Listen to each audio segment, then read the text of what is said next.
sommes le 28 octobre 1996. Mon nom est Philippe Stroun. Aujourd'hui, j'interviewe Madame Ruth Fayon, née Pinchowski, C'est exact. à Genève, en Suisse. L'interview est en français.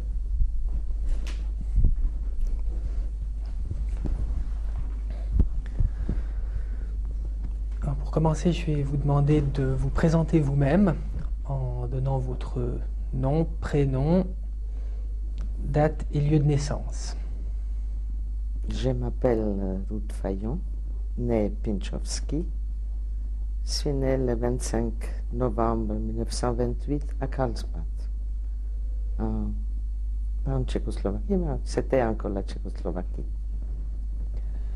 J'aimerais que vous nous parliez de vos origines, de vos parents et dans quel milieu vous avez grandi. Les origines de mes parents étaient polonais, mais mon père a quitté avant la guerre mondiale, Première Guerre mondiale, la Pologne, ma mère après la guerre. Entre-temps, ma sœur aînée, elle est née en Pologne. Mon père était déjà à Karlsbad. Et c'est 13 ans plus tard. C'est justement pour cette raison il y avait un écart de 13 ans entre ma sœur aînée et moi. Donc votre père était parti, avait quitté la Pologne seul? Seule, oui. Et ma mère Et ne pouvait pas ou elle était enceinte. Ça, je ne me souviens plus ce qu'ils m'ont raconté. Effectivement, il y a un petit gap. Effectivement, quand nous avons quitté Karlsbad pour émigrer à Prague, ça veut dire émigrer, c'est quand les Allemands ont annexé les Sudètes. J'étais petite fille, mais qui comprenait déjà. J'avais 10 ans en 1938. Mais on comprenait qu'il y avait quelque chose qui se passe. Pas exactement quoi, ni les dangers, ni ce que c'est. J'ai seulement des vagues souvenirs, mais je crois que ça m'est resté très probablement. Puisque en 1936, j'ai attendu une famille qui est venue à Karlsbad.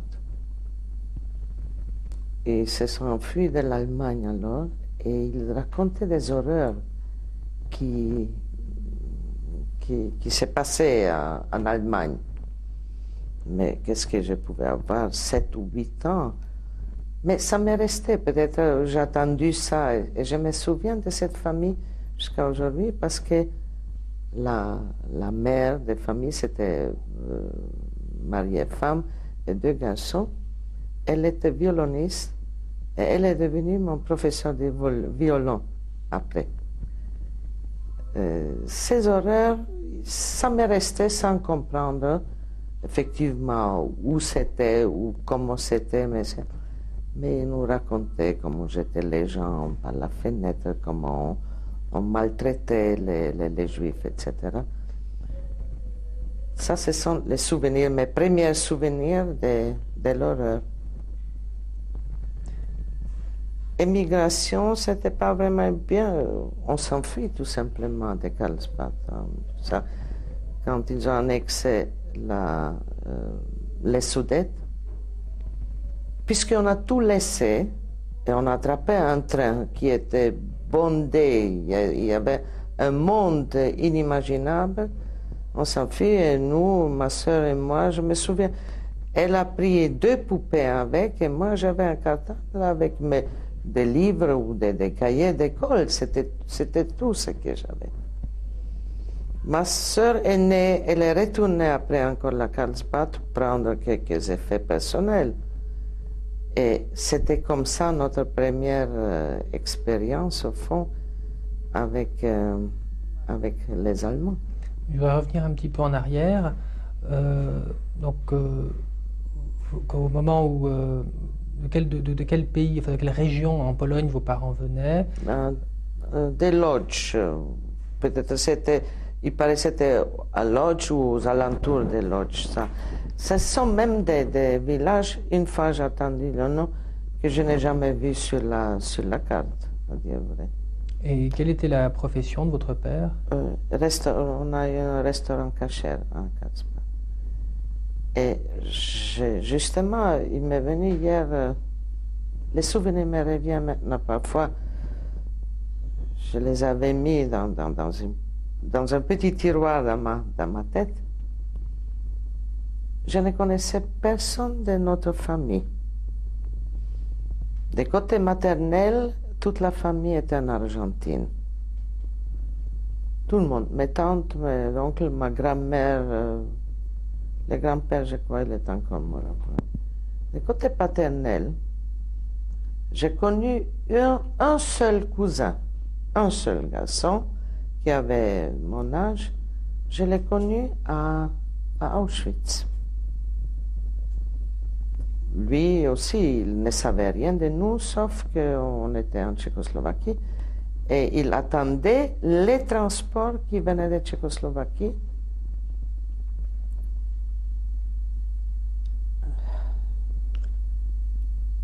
Bon, sous la douche, ni on avait peur encore alors, parce qu'on ne savait pas que la douche peut représenter aussi les gaz.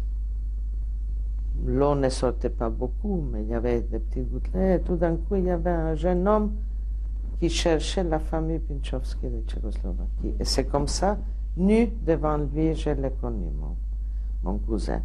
Qu'est-ce qu'il faisait là-bas? Il était le petit servant d'un SS. Il lui cirait les chaussures, il lui faisait des choses. Ils avaient comme ça, ils avaient choisi des jeunes garçons pour des serviteurs. Alors pour en revenir encore à cette période... Ça m'est venu maintenant, vous comprenez ça. Pour en revenir à cette période donc je dirais d'avant l'arrivée des Allemands à Carlsbad, est-ce que vous avez des souvenirs de cette période? Comment se passait la vie pour vous? Est-ce que vous étiez une famille religieuse? Comment un peu, dans quel Très univers vous traditionnel, pas fanatique, très moderne, je vais dire, mais on tenait toutes les fêtes. Et comme on était 3 filles, on nous éduquait presque comme des garçons. On avait pris des leçons avec un jeune rabbin qui nous donnait des leçons de lecture. Comme ça, on a appris à lire et prier comme des garçons. On chantait avec papa, on priait avec papa. Je dois dire, j'ai des très très bons souvenirs. Ils sont très brefs, mais de très bons souvenirs. Et quel type d'école vous avez fréquenté à Carlsbad? C'était l'école primaire seulement. École publique. Et comment était l'atmosphère pour vous? Est-ce que vis-à-vis des Tchèques, est-ce qu'il y avait des problèmes en tant que juive ou... J'ai fait la première classe primaire dans une école allemande. Et après, mes parents nous ont mis dans une école tchèque et on parlait presque que l'allemand à Carlsbad.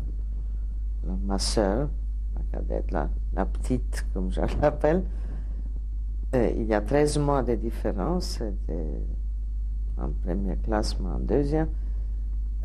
Quand on parlait les tchèques dans la rue, on s'est dit qu'on parle une langue étrangère. On était très fiers. Jamais de problème avec les Tchèques. Alors. Ils n'étaient pas tous des Tchèques. Mais donc, en tout cas, dans votre première enfance, jusqu'à l'arrivée des Allemands, vous n'avez pas connu des problèmes d'antisémitisme? Pas que je me souvienne. Non, pas à ma connaissance. Et dans votre famille, est-ce que vous fréquentiez plutôt des milieux juifs ou c'était une famille assez ouverte où il y avait des contacts? Non, il y avait aussi, j'avais des camarades de classe non juifs, bien sûr. Donc on en arrive à l'arrivée des Allemands. Est-ce que à ce moment-là, vos parents, ce que vous avez pressenti, vous avez remarqué chez eux des conversations sur l'évolution politique? Enfin, à cet âge-là, vous captiez quelque chose? Non, ça, je n'ai pas dans mes souvenirs, pas du tout. Alors comment ça s'est passé? Est-ce que vous avez des souvenirs de l'arrivée des Allemands dans la région? Oui, une grande foule devant le théâtre où c'était l'opéra. Alors, c'est très vague tout ça. Ça, c'est vraiment très vague. Peut-être on ne réalisait pas du tout comme enfant. Je ne peux pas vous dire exactement. Et donc c'est à partir de cette période De que vous Prague. êtes parti à Prague. Tout à fait. Et donc qu'est-ce qui s'est passé ensuite? Bon, comme je vous ai dit, quand on a pris le train en vitesse, mes parents, je crois, ils avaient une adresse des amis à nous.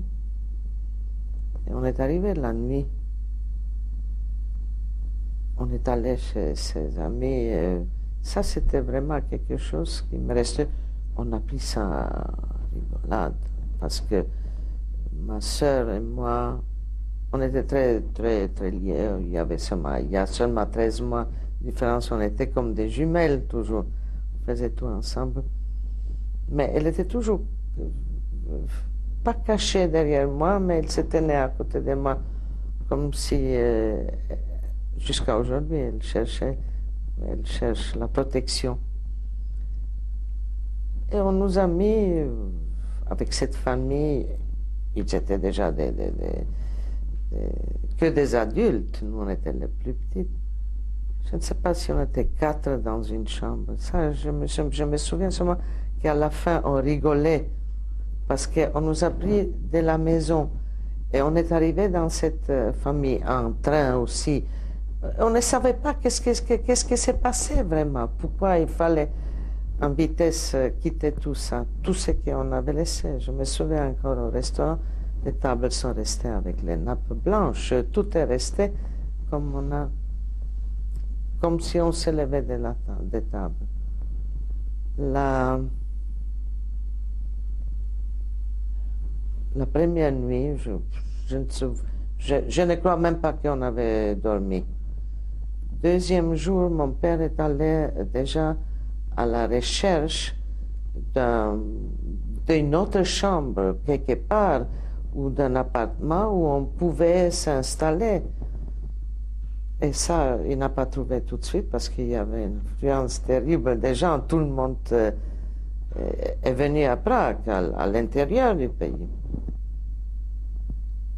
Après quelques jours, il a trouvé un appartement, on a de nouveau meublé et on a commencé à vivre comme en attendant les meilleurs jours parce qu'on ne savait pas quelle évolution ça va prendre, quelle chose. Et comme on ne pouvait pas aller à une autre école, on nous a inscrits dans une école juive où tous les enfants se retrouvaient là-bas. Parce qu'après, ça a été très vite. En 1939, c'était Prague aussi. Et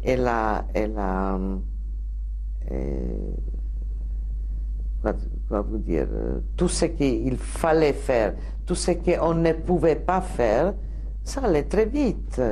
Interdiction de nous réunir, interdiction d'aller sur, je ne sais pas si une place de jeu. On avait les Hagibor, c'était la place de sport à Prague.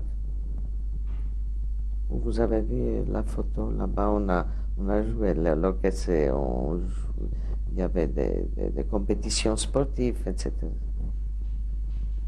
Et le vieux cimetière à Prague. Là-bas, on se réunissait, on se retrouvait après les classes et autour de la tombe de Rabilev. Dans la tombe de Rabilev, encore aujourd'hui, on voit des petits papiers que nous mettions comme au mur de lamentation. La même chose, avec la prière que la guerre finisse et que Hitler, que le diable emporte Hitler, et des vœux des enfants, des vœux, effectivement, parce qu'on a commencé à sentir un danger qui nous entourait. Et pendant ce temps-là, votre père, il avait pu trouver du travail? Non, pas du tout. Pas du tout. Il n'y avait pas de travail. Bon, il y avait un peu d'argent. Et un jour, il y avait une descente dans la maison. Il y avait des hommes en civil qui sont venus, ça je me souviens. Et ma mère m'a donné un paquet d'argent qui était caché dans les rails des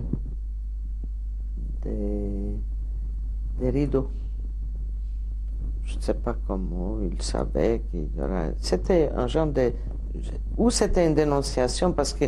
Pourquoi qu'il venait chez nous? Elle m'a donné ça, elle m'a poussé dehors de la maison. Elle a dit, va chez Inge. Inge, c'était une amie de classe qui habitait au 3e étage, dans la même maison. Et moi, j'ai pris ce paquet d'argent et je l'ai mis dans mes sous-vêtements.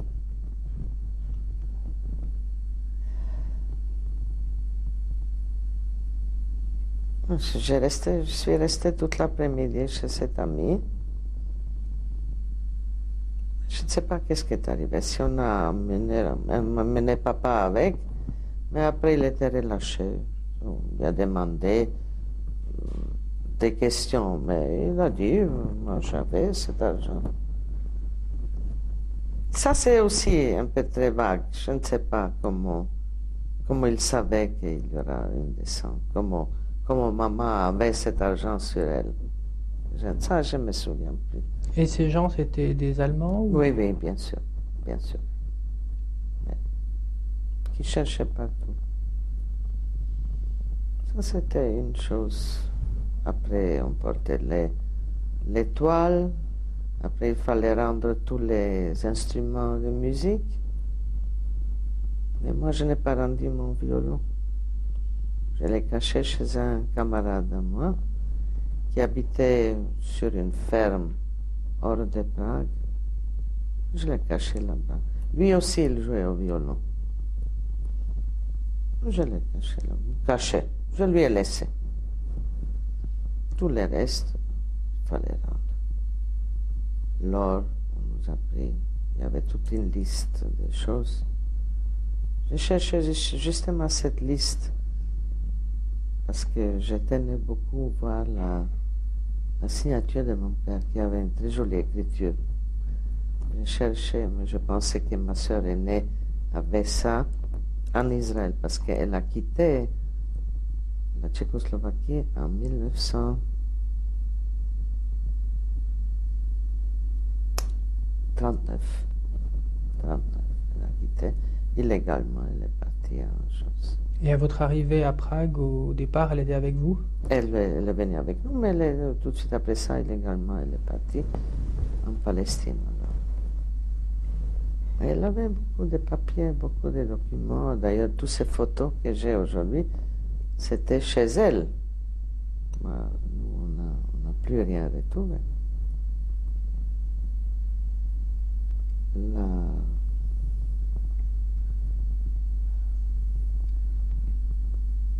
Oui, ça, elle était déjà loin. Et donc ensuite, là c'était en 1939, ensuite la déclaration de la guerre. Qu'est-ce qui s'est passé? Comment les choses ont évolué à Prague après la déclaration de la guerre? Mais tout de suite en 1941, il y avait la première déportation déjà vers la Pologne et après il y avait Aufbaukommando pour Theresienstadt.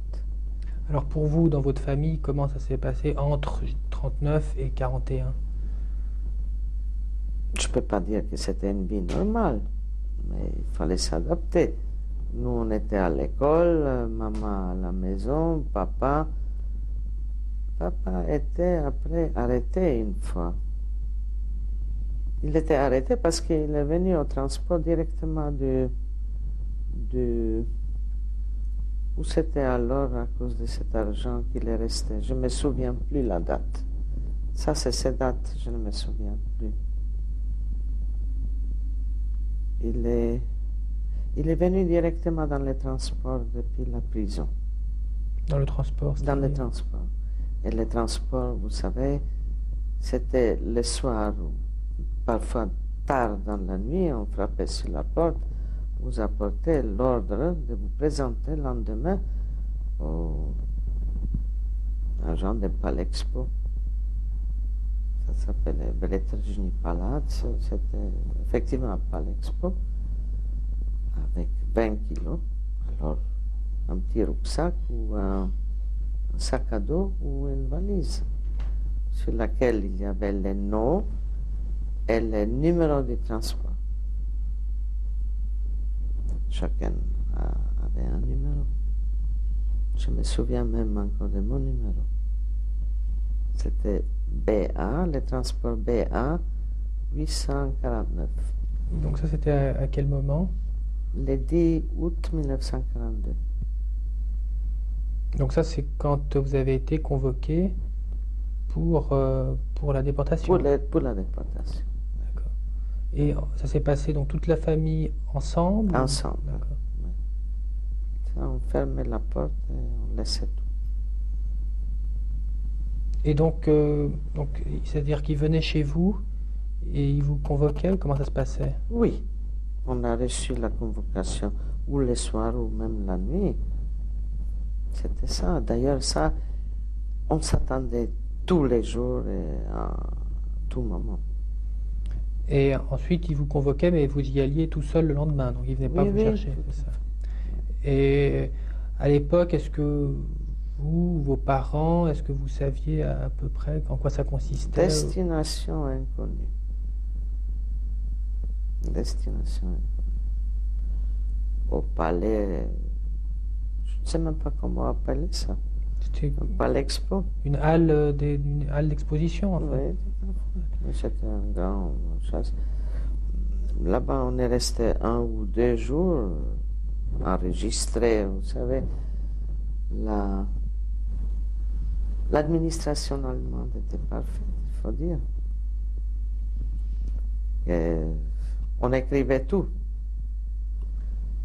Et on était, je crois, un très grand transport, 1200 personnes. Parce que tout le monde était dessiné, son numéro. Après, il fallait les... Je crois même c'était cousu ou... Au-dessus de l'étoile, encore, on avait les numéros. Et c'était le transport vers Theresienstadt. Mais ce sont des souvenirs, c'était... Je ne sais pas qu'est-ce qu'il y avait entre ça.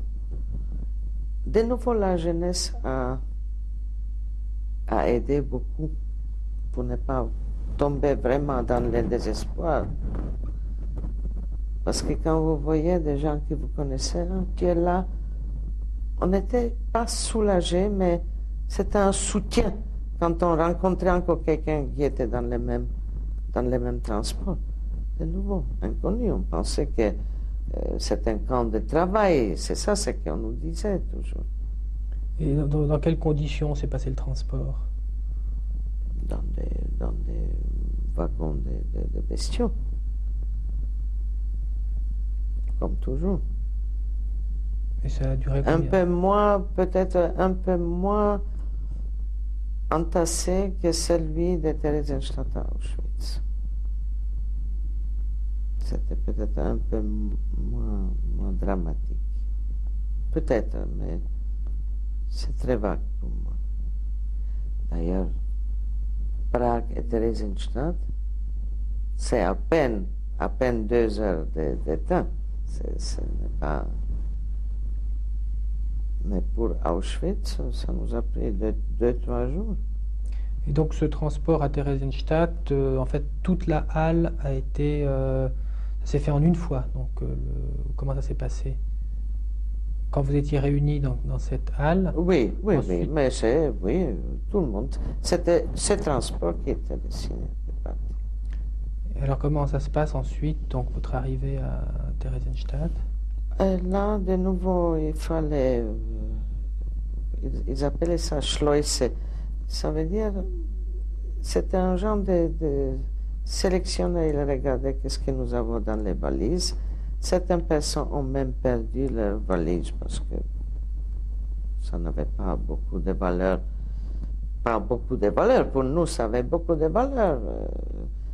D'abord, une question de survie. On avait préparé même des biscuits secs. Vous savez, si on va en transport, au moins pour les premiers jours, pour les premiers temps de survie, d'avoir quelque chose. Je me souviens, ma mère avait préparé un genre de galettes. Des galettes qu'il fallait qu'elle mettait dans des sacs pour préserver, qui tenaient très longtemps.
« 28 octobre 1996, Madame Ruth Fayon, née Pinchowski, interviewée par Philippe Stroun à Genève, en Suisse. L'interview est en français, cassette numéro 2. » Donc, vous évoquiez votre transfert de Prague à Theresienstadt. Donc, comment ça s'est passé, donc l'arrivée à Theresienstadt? Mon père était décidé d'aller habiter dans une caserne. Il y avait des casernes pour les hommes, il y avait des casernes pour les femmes, il y avait des habitations, ça veut dire de la population de Theresienstadt qui était obligée de quitter la ville de 10 000 personnes. Et nous, on était, ma mère, ma soeur et moi, dans une des chambres, avec une dizaine encore de personnes, où chacun avait 80 cm pour vivre. Ça veut dire pour vivre. Une couverture par terre, et là-bas on mangeait, on dormait, on était assis. Ça, c'était notre espace de vie. Lebensraum, comme on appelait ça. Donc ça, c'était dans ces bâtiments, dans ces casernes? Non, ça c'était dans une maison où la population habitait avant, naturellement. Voilà, c'est-à-dire qu'en fait, en quelque sorte, on a formé une sorte de ghetto. C'était un ghetto. Voilà, déjà. Donc on a formé un ghetto où les Juifs de Prague ont été envoyés, regroupés dans ce ghetto de Theresienstadt. C'est ça. D'abord, c'était seulement des Tchèques. Et après, il y avait aussi des Hollandais, il y avait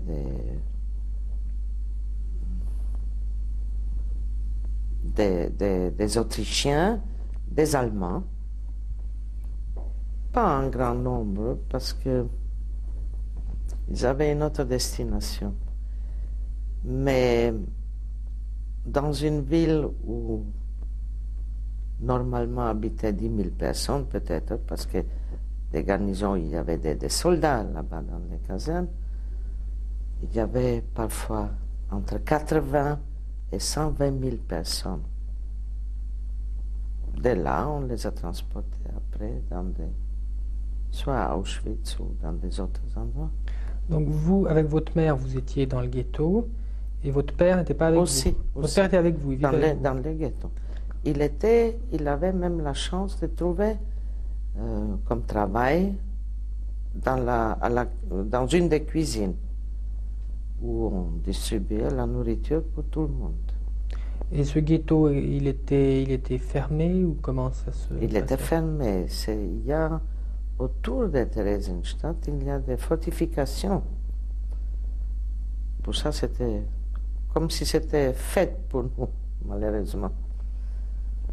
Et bon, gardé par les SS. Donc votre père travaillait aux cuisines, et pour vous, comment ça se passait? Et au début, on ne faisait rien. Et après, moi, j'ai travaillé dans du jardinage. Je ne sais pas, au-dessus ça veut dire un peu, pas dehors de Theresienstadt, c'était me garder de nouveau, où on plantait des arbres, où on faisait un peu de... Je me souviens même plus s'il y avait là-bas des légumes, ça. Je me souviens que j'ai planté des arbres là-bas. Et sous la surveillance de qui étaient faits ces travaux? Non, mais toujours des Allemands, toujours. Donc c'est eux qui vous faisaient On faire ces avait travaux. notre police à Theresienstadt. On avait notre, pas gouvernement, mais c'était comme Conseil? un conseil, naturellement. Mais toujours sous la surveillance des Allemands. Et donc votre sœur travaillait avec vous? Non, Quoi? pas du tout. Non, elle ne travaillait pas du tout. Elle était accrochée, la pauvre. Elle a souffert beaucoup. Elle était accrochée sur la jupe de ma mère, la pauvre. Mais vous, comment ça s'est passé pour ces travaux? On est venu vous chercher ou comment ça se passait? Oui, on s'est regroupés, on partait à pied. Après, toute la ville n'est pas grande. Il n'y avait pas de transport.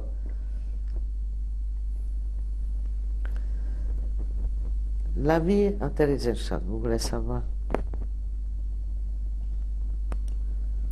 Seulement, je ne peux pas vous dire tous les jours comment ça s'est passé, mais il m'est revenu, il y a quelques années, des mémoires. Avec l'orchestre philharmonique de Tchécoslovaquie est arrivé le chef d'orchestre qui s'appelait Karel Ančel. Et moi, comme j'étais depuis toute petite, je dois dire, un grand mélomane, j'ai porté son pupitre pour que je puisse rentrer à la répétition de l'orchestre que nous avons eu à Theresienstadt. D'abord, tout était défendu. D'abord, les Allemands ne voulaient pas même qu'on ait ni de l'orchestre, ni la musique. On chantait même des opéras. Mais quand ils ont attendu ou vu la qualité des musiques et la qualité de tous les interprètes, parce qu'il y avait de très grands musiciens, il y avait des compositeurs, il y avait des grands intellectuels, enfin vraiment la plus belle jeunesse même, je dois dire, tchèque était là-bas. À la fin, ils ont accepté tout ça, ils sont même venus comme spectateurs. Alors, j'ai revu Karel Ančel ici, pour qui je portais les pupitres, parce que c'est lui-même qui m'a dit, tu m'apportes les pupitres, comme ça tu peux rentrer. C'était des souvenirs très, très brefs, mais qui m'ont fait revenir en arrière quand on chantait et on jouait les opéras, mais jouer, on ne se déguisait pas. Un genre de concert, c'était les opéras. On avait de très bons chanteurs aussi. Une des choses qui est devenue un symbole pour nous, je dois dire, c'était le Requiem de Verdi, c'est une messe. Et quand on chante Liberame, c'était pour nous comme si on chantait. Nous, c'était nous, notre cri, les cris de nous libérer, justement. Et aujourd'hui, quand il y a comme l'année dernière, non, il y a quelques années, il y avait le président Herzog était à Prague, et quand on a inauguré le musée de Theresienstadt, bien, une des choses, les concerts qu'on a donnés, c'était le Requiem de Verdi. Pour nous, c'était le symbole. Alors, musique, spectacle, une opérette pour les enfants, Brundibal, vous avez certainement entendu. Brundibal, on jouait maintenant beaucoup, et en France, et en Suisse, et en Allemagne. On a entendu une opérette qui était écrite par Hans Krasa, jouée par des enfants, et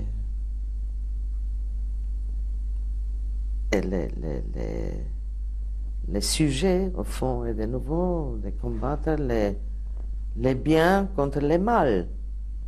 Des deux enfants pauvres cherchent comment nourrir leur maman qui était malade, ils voulaient acheter du lait, ils ne voulaient pas voler, ils ne pouvaient pas faire des choses injustes. Bref, il y avait un vendeur de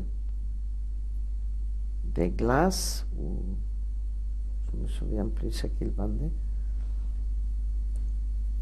Et à la fin, tous les villages aidaient à ces deux enfants de trouver de l'argent pour qu'ils puissent acheter le lait pour leur mère. Une chose qui n'est pas signifiante si on ne comprend pas le fond de ces mots, de ces paroles, justement. Ça, on jouait. Bon, je peux vous citer beaucoup de choses.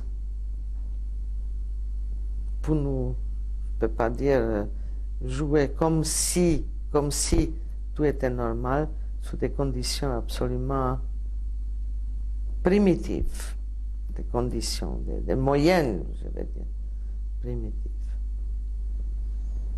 Et donc pour est-ce qu'il y avait des travaux en dehors de vous, de ce que vous faisiez, de votre père aux cuisines? Est-ce qu'il y avait des gens qui étaient emmenés en dehors du ghetto pour travailler? Oui, oui. J'ai lu, je ne sais pas tout ce qui s'est passé, pas du tout. Je peux seulement parler de mes souvenirs, le plus proche qui me revient maintenant. Il y a peu de temps, j'ai eu dans la main un témoignage de quelqu'un qui n'est plus en vie. Un homme, c'est le beau-frère d'une amie à moi, qui est décédé en Tchécoslovaquie, mais qui était en Theresienstadt. C'était un commando aussi de travaux, ça veut dire c'était eux les premiers qui sont venus à Theresienstadt pour construire les ghettos, pour mettre les lits dans les casernes. Et un jour, on les a appelés d'enterrer les morts de Lidice. Vous savez qu'on a tué tous les hommes d'un village après l'attentat sur Heydrich.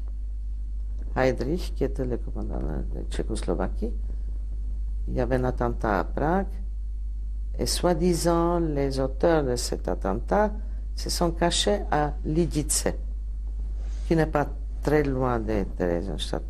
On a transporté tous ces commandos à Lidice pour enterrer tous les hommes qui étaient tués par une balle, même les chiens, les hommes, les choses. Seulement les femmes et les enfants étaient peut-être sauvés. Je crois seulement les hommes étaient. Et ils étaient obligés d'enterrer ces hommes. Jour et nuit, ils ont creusé une fossé pour enterrer là-bas ces cadavres.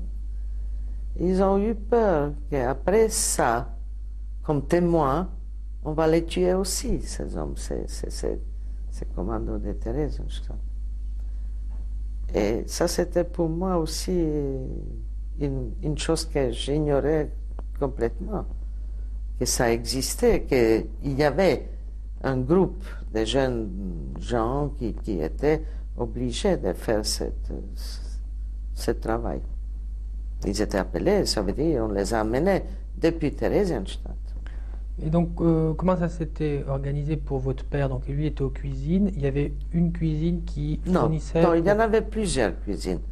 Il y avait dans les casernes, une caserne s'appelait Hamburg, une Hanovre, une Magdeburg, une Dresden. Ils avaient des noms. Donc, il y avait une partie de la population qui logeait dans les casernes et une autre dans les maisons Dans les du village. maisons, Voilà, mais on cherchait la nourriture dans les casernes. donc voilà, tout le monde allait aux casernes pour recevoir sa nourriture. Exactement. Et combien de temps a duré votre séjour à Theresienstadt? De 1942, depuis août 1942, jusqu'à décembre 1943. Et donc vous avez d'autres souvenirs sur cette période? Je peux vous raconter une. Il y avait plusieurs transports. Dans la date, je ne me souviens plus. Mais dans un des transports, peut-être c'était septembre, on était convoqué pour un transport, pour de nouveau une destination inconnue. On ne savait pas que les transports vont à Auschwitz, ni on savait qu'est-ce que c'est Auschwitz.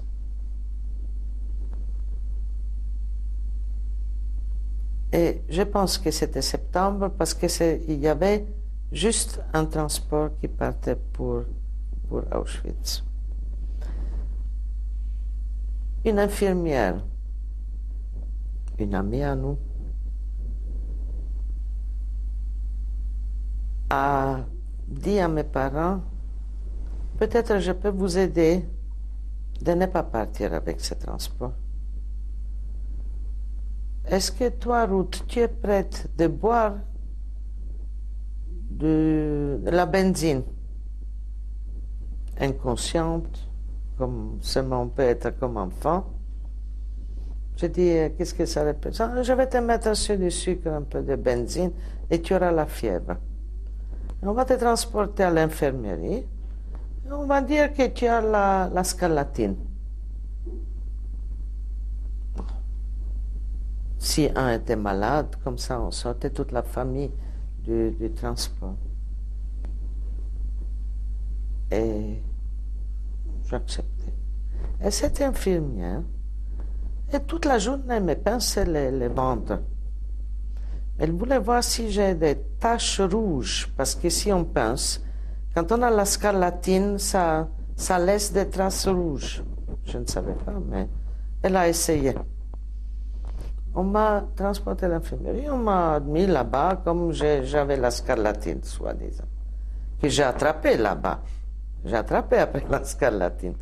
Mais j'ai ri aujourd'hui, parce que c'était rigolo. Il y avait encore des autres amis à moi là-bas.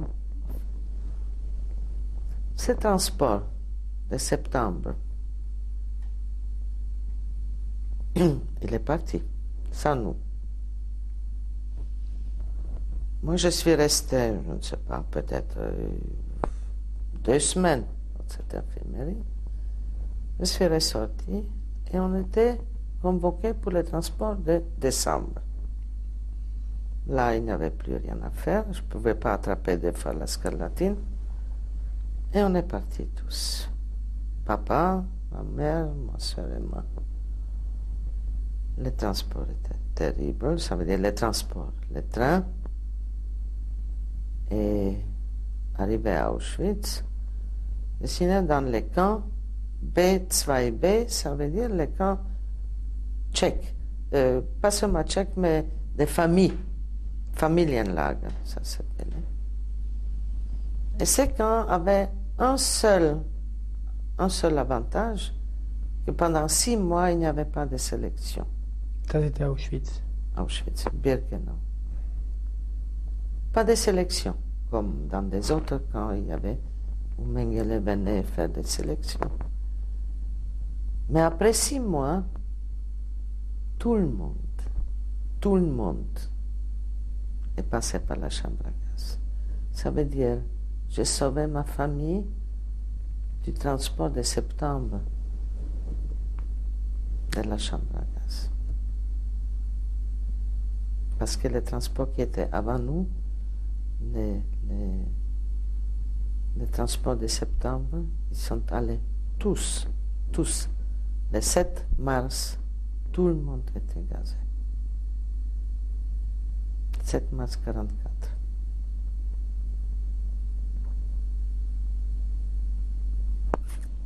Donc vous êtes resté à Theresienstadt jusqu'en décembre. C'est ça.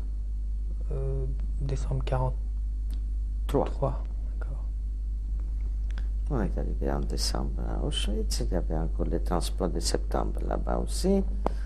Nous avons retrouvé naturellement des squelettons ambulants quand nous sommes arrivés.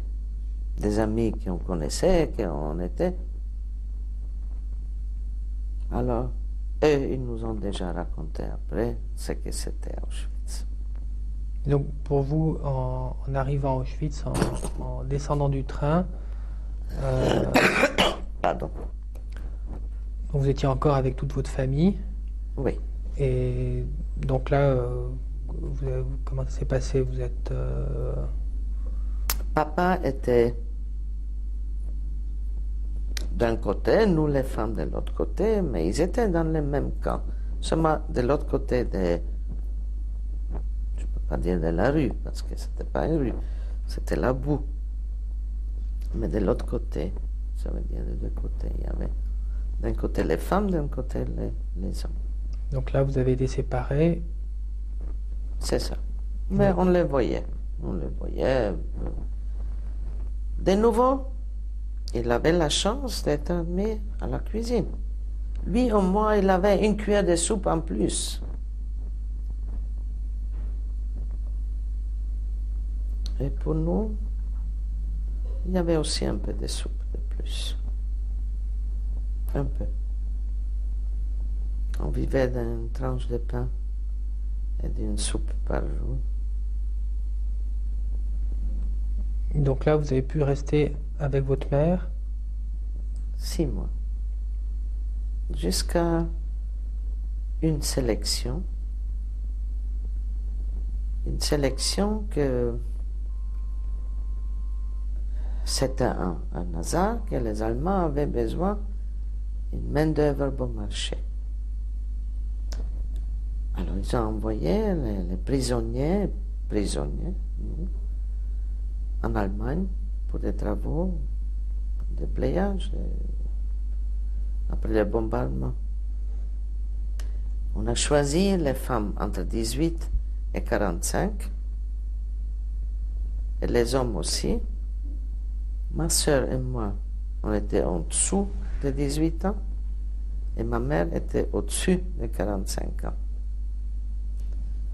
Et par un petit truchement des amis, j'ai réussi de mettre nos 3 cartes, nos 3 cartes devant Mengele, ça veut dire dans les rangées, dans la catégorie de 18 à 45 ans. On a mis maman devant nous, ma soeur et moi. On a frotté les joues à maman pour qu'elle ait l'air un peu plus vif, un peu plus, ça veut dire, en bonne santé. Elle est passée, ma soeur et moi. De côté, 5 enfants sont partis à Hambourg pour les travaux au mois de juillet 1944. Et donc pendant cette... donc vous êtes resté 6 mois à Auschwitz, c'est ça? Donc Bon, comment au départ s'est passé les premiers jours à Auschwitz pour vous? Déjà les premiers... l'arrivée... Très difficile, ça. Ça, si je trouve les mots justes, difficile même de raconter ça. On dormait par 4 sur un lit à 3 étages, n'est-ce pas? 3 étages il y avait, et par 4, une couverture pour 2,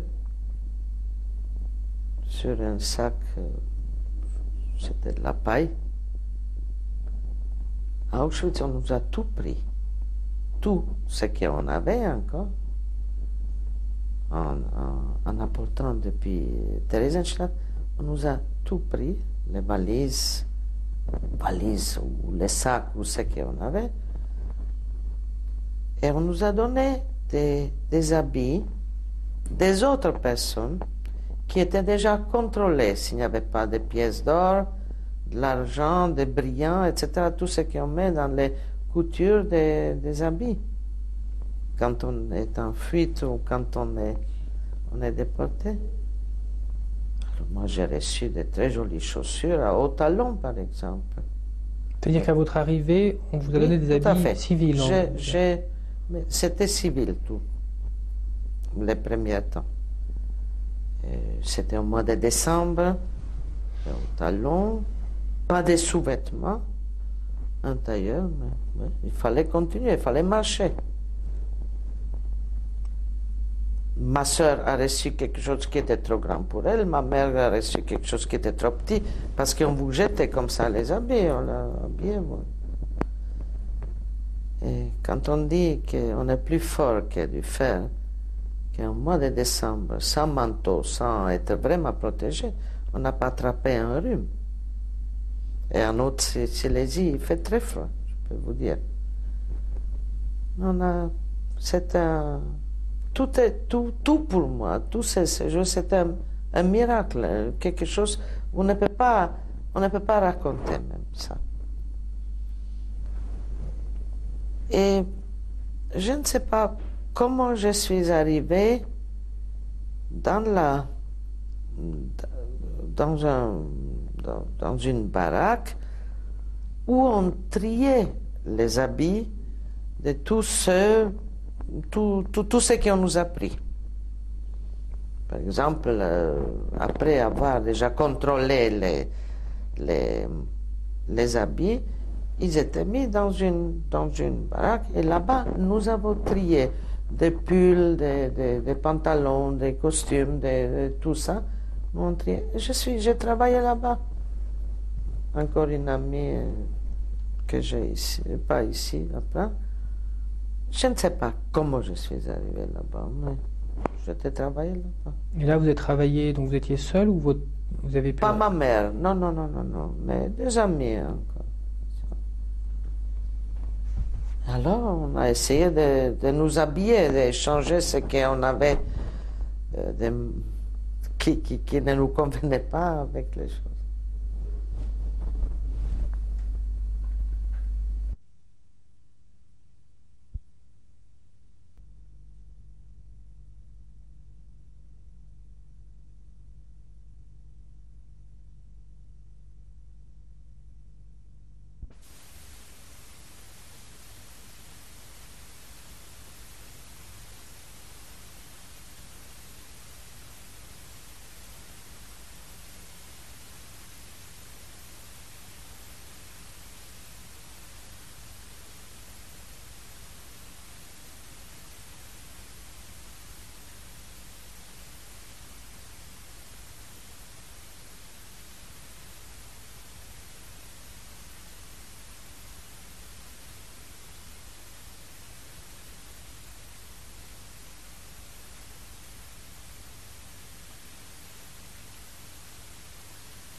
Si je peux filmer, ça serait magnifique.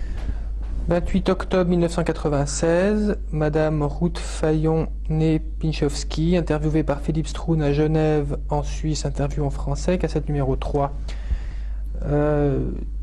Donc, je vais un peu revenir en arrière à Theresienstadt. Je crois que les Allemands ont organisé des visites de la Croix-Rouge et je voulais savoir si vous avez des souvenirs d'avoir assisté à cette visite. Non, je n'étais plus là pendant la visite. Mais je me souviens les préparatifs parce que c'était aussi des préparatifs pour les films de propagande. Der Führer schenkt den Juden eine Stadt. Ça, vous avez certainement vu, et il y avait un film qu'on montre même aujourd'hui à Theresienstadt, où on préparait cette visite. J'ai lu les rapports de la Croix-Rouge seulement. C'est incompréhensible comme un groupe d'hommes, s'ils n'osaient pas, s'ils ne pouvaient pas, s'ils ne voulaient pas, c'est une autre chose. Mais ils ne regardaient pas du tout derrière les coulisses ce qui s'est passé. Au lieu de voir des enfants bien, devant une table avec des tartines de beurre et confiture, ce qui n'existait pas du tout, et des personnes âgées dans un café qu'on a fait, genre des Zeitvertreib, ça s'appelait, on les a mis là-bas avec café-concert. Tout ça, ils ont regardé, tout est en ordre, ils étaient tout simplement étonnés que comment on peut se plaindre si le Führer donne un endroit pareil aux Juifs. Et alors, pour vous, à quel type de préparatif vous aviez participé? Bon, mais on badigeonnait, on lavait, on construisait, on faisait des choses, les préparatifs, comme si c'était vraiment la plus belle ville qu'on peut s'imaginer. Il y avait un petit parc aussi au centre, la place centrale c'est une ville excessivement moche, il n'y a rien là-bas. Alors on a fait avec des fleurs, on a fait tout pour embellir cet endroit. Et donc après... Mais je n'ai pas assisté parce que c'était en 1944, ils sont venus, la Croix-Rouge, mais on n'était plus là-bas. Donc on en revient à Auschwitz, où vous avez été affecté au tri justement des vêtements. Des vêtements, c'est ça. Pendant les 6 mois. Et donc pendant ces 6 premiers mois, vous étiez en vêtements civils, vous n'avez pas reçu d'uniforme. Deux choses pas là-bas. Et vous avez été tatoué à votre arrivée? Oui, tout de suite. Dès l'arrivée? Dès l'arrivée. On peut peut-être le montrer à la... Oui, c'était le 501, c'était ma mère, 502 c'est ma soeur, et 503 c'est moi. Et donc ça s'est fait dès l'arrivée, et ensuite vous êtes passé après, comment ça Dans les baraques. Dans les baraques, donc après vous êtes directement envoyé dans les baraques. Et donc c'est après que vous avez travaillé au tri des vêtements. Oui, et ça a duré... Pas tout de suite je crois, mais c'était après quelques jours, quand on était déjà informé de tout ce qui se passe là-bas, pas des autres, je ne vais pas dire, je ne vais même pas employer le mot prisonniers, détenus. Et qu'est-ce qui se passait pour votre mère et pour votre sœur à ce moment-là? Pour elle, on attendait notre distribution de pain, notre distribution de soupe par jour. C'est ça ce qu'on attendait. Attendre quoi? Est-ce qu'elles étaient emmenées pour travailler? Non, elles ne travaillaient pas du tout. Papa, il était aussi à la cuisine. Donc ensuite, qu'est-ce qui s'est passé pour vous? Donc ça a continué comme ça jusqu'au moment où vous avez été... Oui, en fait, c'était pas tous les jours, ne se ressemblaient pas du tout. Il y avait des appels, ça veut dire un rassemblement devant les baraques où les Allemands, ils comptaient continuellement, ils comptaient, ils avaient peur que quelqu'un pouvait s'échapper, ils pouvaient partir, mais c'était autour de nous des fils barbelés électriques. En touchant, il y avait assez de morts qui se sont suicidés contre les fils électriques. Alors ils nous laissaient pendant des jours, j'ai dit, ils comptaient du matin au soir, ils nous laissaient toute la journée. S'il y avait la pluie, le soleil, l'hiver, ça ne comptait pas. Ils comptaient combien il y en a, combien sont morts et qui est là. C'était aussi une occupation. Une autre occupation, c'était d'attendre quand est-ce qu'on peut aller, soi-disant, aux toilettes, qu'on appelait les latrines. D'un côté, les hommes, de l'autre côté, les femmes, mais partagés seulement par une fossée. Mais ni rideau, ni rien du tout. Assez difficile de vous faire une description de cette scène. Conditions hygiéniques, je ne peux pas vous raconter. Rien. S'il y avait la neige, c'était une chance pour nous. On pouvait se laver avec la neige.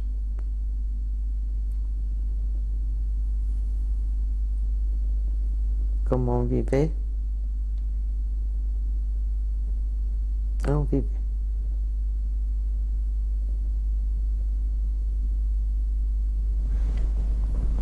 Et donc, à quel moment vous avez été envoyé à Hambourg?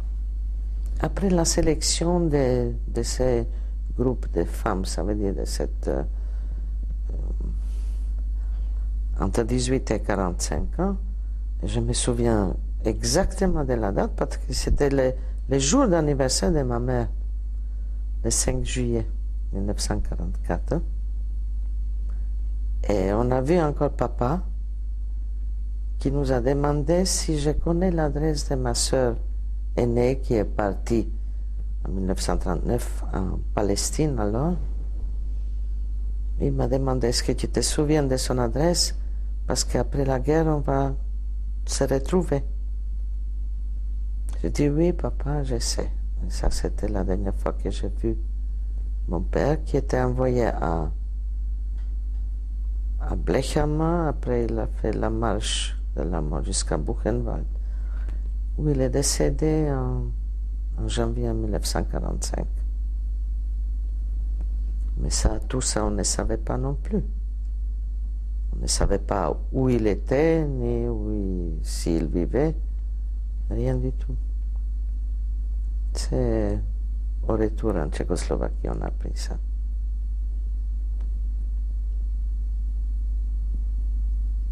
Hambourg. Hambourg, c'était dans le port franc de Hambourg. Il y a des grands bâtiments. Nous avons habité. Nous avons dormi dans une très grande salle, toutes ensemble. Et Hambourg était bombardé continuellement. Il y avait presque toutes les nuits, il y avait l'alarme.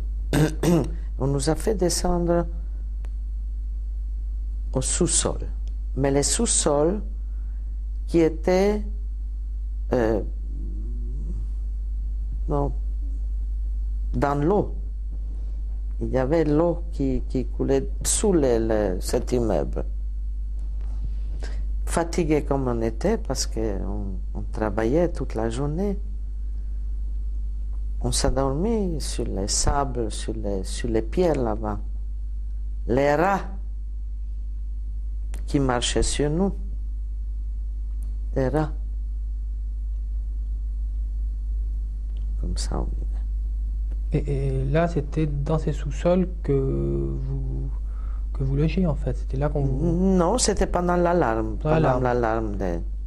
Les bombardements étaient vraiment fréquents à Hambourg. Et à quels travaux on vous occupait? Dans les rues, dans les immeubles, on nettoyait justement les débris. Après les bombardements, nettoyer les rues. Nous avons transporté des rails de train, des travaux forcés comme les hommes font. Sur ces endroits de travail, on nous transportait aussi par bateau. Je ne me souviens pas si c'était par camion, ça je ne me souviens même plus. Mais on nous transportait et la population voyait les femmes. On voyait un groupe, plusieurs groupes. Il y avait des groupes qui essayaient de travailler d'un côté, de l'autre côté, ça changeait toujours. On voyait des femmes habillées drôlement. Parce que c'était des habits civils où on enlevait un manche et changeait avec un autre habit pour changer de couleur. Moi, j'avais un manteau gris avec un manche bleu. Sur le dos, il y avait un trait jaune avec la peinture, c'était fait. Je crois devant aussi, il y avait 2 traits jaunes. Ma mère avait une jaquette, un genre de jaquette marron avec un manche noir. Bref, presque un déguisement, c'était. Et je me suis posé souvent la question, si dans la vie civile, dans la vie de tous les jours, je vois un groupe pareil, est-ce que je n'avais pas me posé la question, qui sont ces femmes? Qui sont ces enfants? On était encore des enfants, on voyait que nous sommes jeunes. Est-ce qu'on ne se pose pas des questions? Qui sont ces gens? Est-ce qu'on laisse... sans être curieux de savoir qui c'est ça? Et pour cette raison, je ne voulais jamais accepter la réponse des Allemands qui me disaient on ne savait rien, on ne savait pas qu'il y avait des camps, on ne savait pas qu'il y avait des détenus, on ne savait pas ce qu'on faisait avec ces personnes. Je n'accepte pas ça. Tout le monde savait, même s'ils avaient peut-être peur de demander, peut-être ils avaient peur de parler, mais mon Dieu, on voyait. Ce n'est pas qu'on nous cachait à Hambourg, on était parmi la population.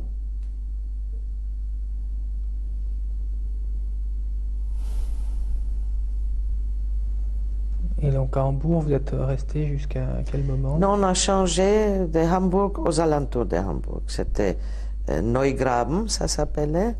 Il paraît, un Allemand qui habitait à Neugraben a fait faire une plaque commémorative pour ces 500 femmes qui travaillaient là-bas. Donc à Neugraben, je ne suis jamais retourné là-bas. Neugraben, c'était aussi du déblaiement des La travaux même forcés. chose, oui. Gardé par les SS.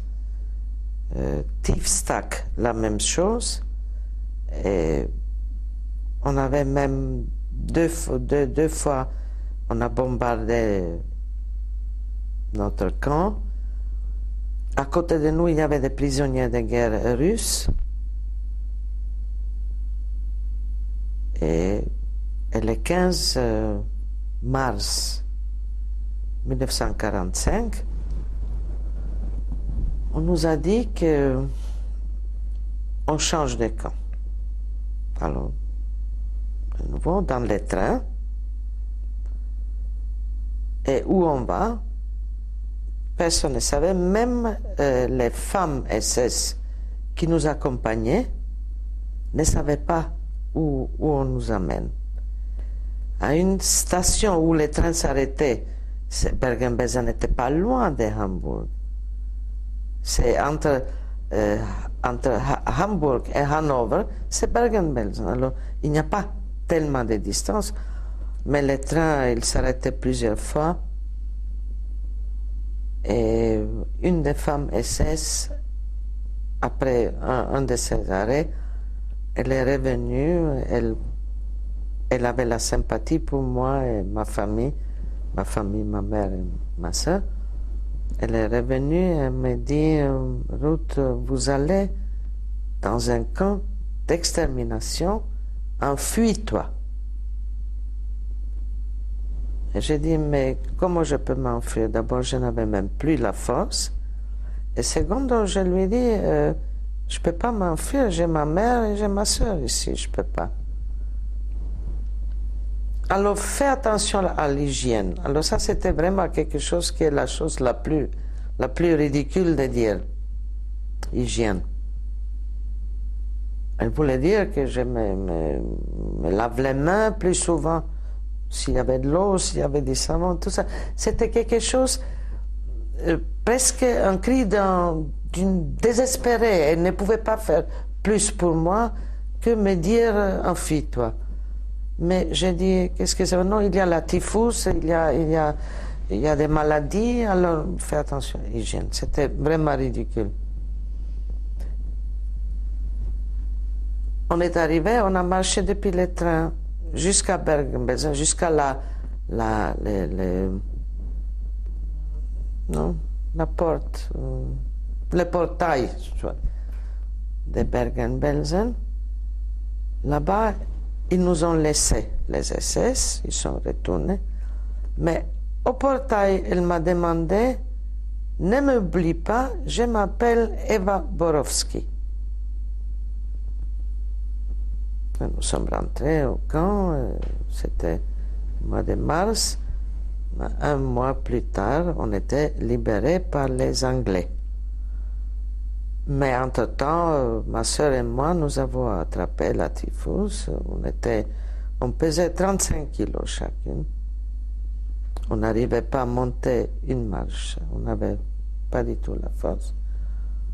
J'ai perdu tous les cheveux. Et voilà, on était libérés par les Anglais le 15 avril. Et donc pendant ce mois où vous étiez à Bergen-Belsen, qu'est-ce qui s'est passé donc? Bon là, il n'y a rien qui s'est passé, sauf qu'on voyait énormément de morts. Là-bas, on mourait de faim, vraiment. Parce que c'était déjà la dernière station pour nous et pour beaucoup de nous. Ils étaient affaiblis et malades, et ça mourait. Alors on les jetait sur un tas, sur l'autre. On jetait, après les autres prisonniers étaient obligés de les jeter dans une fossée commune, qui existe d'ailleurs encore aujourd'hui. J'étais visité Bergen-Belsen. Vous pouvez voir une fossée de 2000 personnes, de 2500 personnes, de 3000 personnes. Des fossés, il y a comme ça des tas, comme ça c'est Bergen-Belsen. Et notre satisfaction était de voir, après la libération, de voir les SS qui devaient nettoyer et jeter ces morts. Malheureusement, c'est eux qui transportaient les morts dans les fossés. Mais on était trop faibles, trop malades pour prendre vengeance, pour faire quoi? C'est un acte de vengeance. Ça n'existait pas. Ça n'existait pas. Si on avait la force, c'était la chose la plus facile d'étrangler un de ces Allemands. Ça n'existait pas. On ne connaît pas ça. Et donc comment ça s'est passé quand les Anglais sont arrivés? Pour eux, c'était terrible aussi. Ça, pour la première fois de voir une chose pareille, ils sont rentrés sur un... Je crois que c'était un tank, je ne me souviens plus. Ils annonçaient avec les haut-parleurs, vous êtes libérés, vous êtes libres, vous êtes ce moment, vous êtes des personnes libres. Mais j'étais tellement affaibli, mes amis sont venus, ou quelqu'un a créé route, nous sommes libres. J'ai dit, nous sommes libres, c'est bien. C'était ma réaction. Je ne pouvais pas dire plus que ça. Mais après, on nous a transportés dans un autre camp, un peu plus propre, un peu... Parce qu'il fallait brûler les baraques. Il y avait cette épidémie de je crois qu'il y avait même un céphalitis, il y avait le typhus, et il y avait encore à part ça, il y avait mon Dieu, des poux. Ça, c'était les grands malheurs.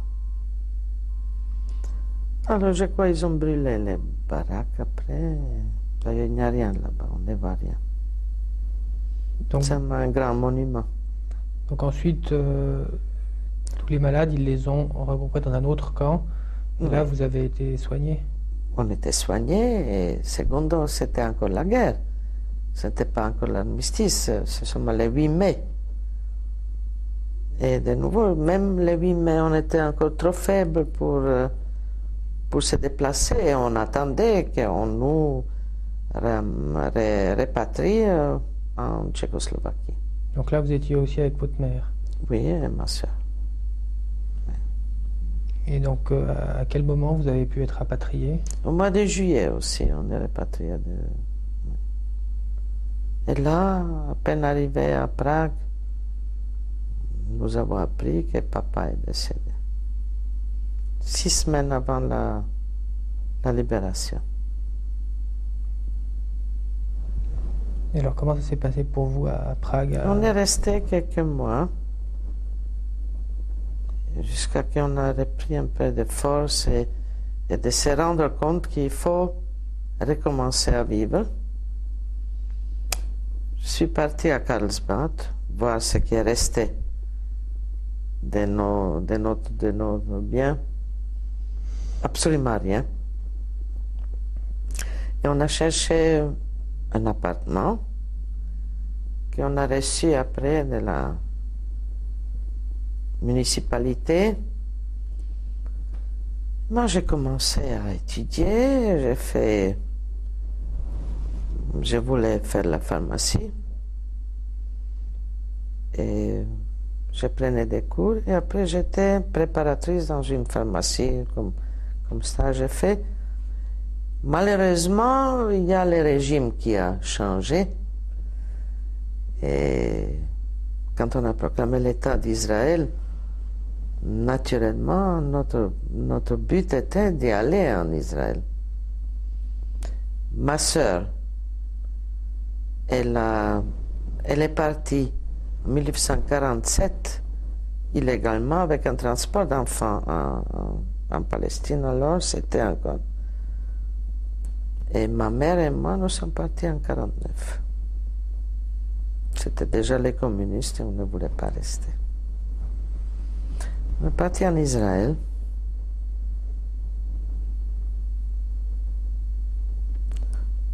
Début février, nous sommes arrivés. Et comme j'avais 2 sœurs là-bas, c'était déjà beaucoup plus facile pour nous. Après,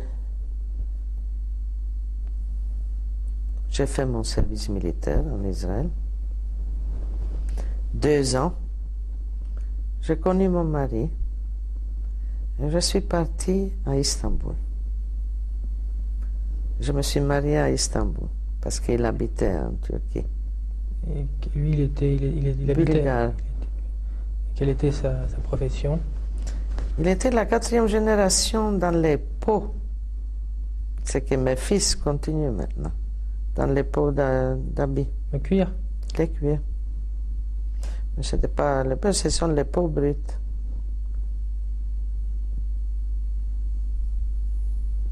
Il est décédé il y a 4 ans. Donc lui, il était basé, il vivait à Istanbul. 19 ans, oui. Et donc vous êtes resté combien de temps? Moi, 4 ans. Et on est venu à Genève.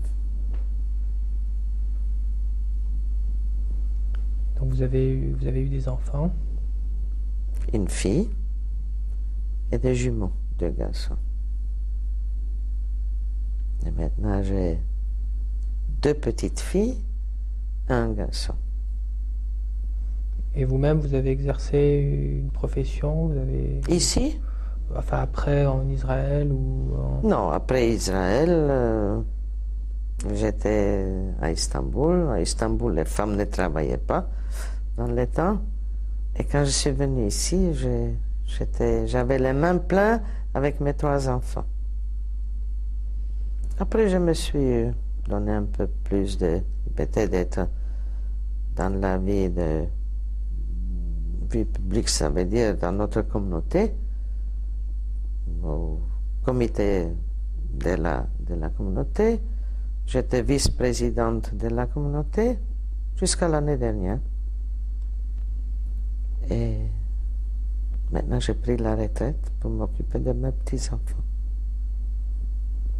Est-ce que vous voulez encore ajouter quelque chose d'une façon plus générale, ou est-ce que vous avez quelque chose à...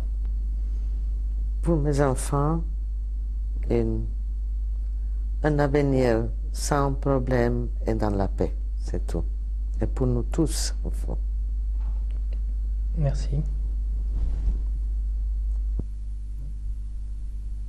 Donc à droite, c'est ma mère, mon père, ma sœur aînée Esther. Après, au milieu, c'est moi, sur les tabourets, et ma sœur Judith. Donc le nom de votre mère, c'était... Rondla, Joseph, mon père, Esther, ma sœur aînée, moi, Ruth et Judith.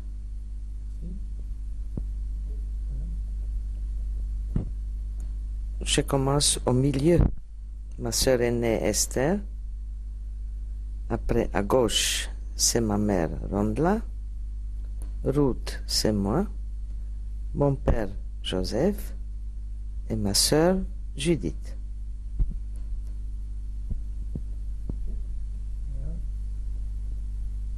Voilà, c'est une photo de classe. Une photo de classe où je me trouve en premier rang tout à gauche. Donc ça, c'était À Prague. à Prague. Et Oui. là, vous portiez Vous voyez, tout le monde portait l'étoile. Ça, c'était déjà l'école juive.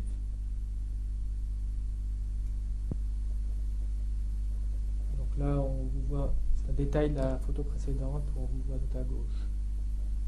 Oui, tout à gauche, c'est ça. Oui.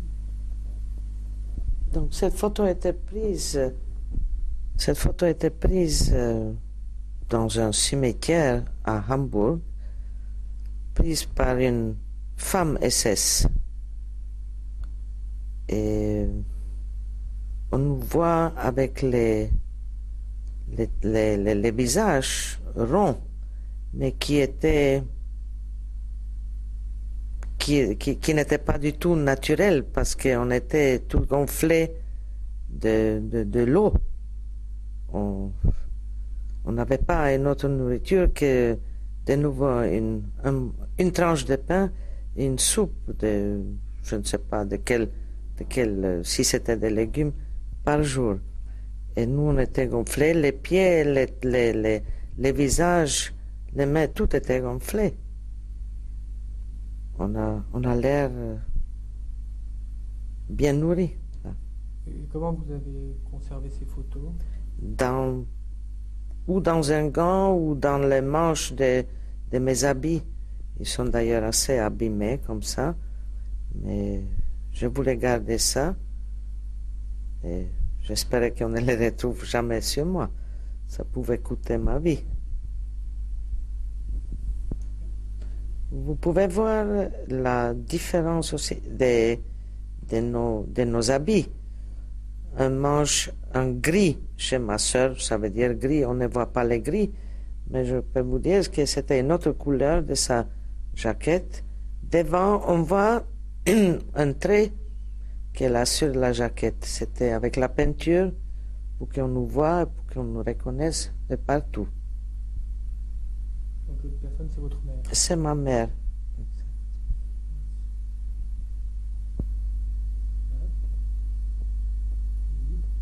Je commence à gauche. À gauche, c'est mon fils Luc, qui est directeur de la société Tradefcogen, qui était formée par mon mari de fin, ça veut dire par son père. À côté de Luc, c'est sa femme Mirka. Après, c'est mon mari, Moni Fayon. Moi-même, Ruth. Ma fille Ilana. Ça c'est Daniel, la femme de Sam, qui est à côté d'elle. Et Sam, il est aussi directeur de la société Tradefcogen, qui travaille avec son frère.